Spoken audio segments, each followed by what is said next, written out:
Napeto je tudi v državnem zboru. Na zadnji seji je podpredsednici Bojani Muršič dobesedno počil film. Poglejmo, kaj se je zgodilo. Od nekdaj lepe so poslanke slovele, a lepše od Bojane, Miloni, nobene.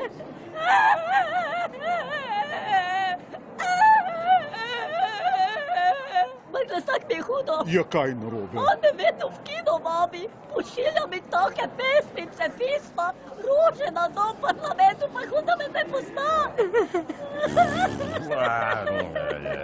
Poglej, Bojanca, Vinko je do vsake tonove v parlamentu tak. Ne moreš pomagati. Ne se sekirati, vse pa v redu.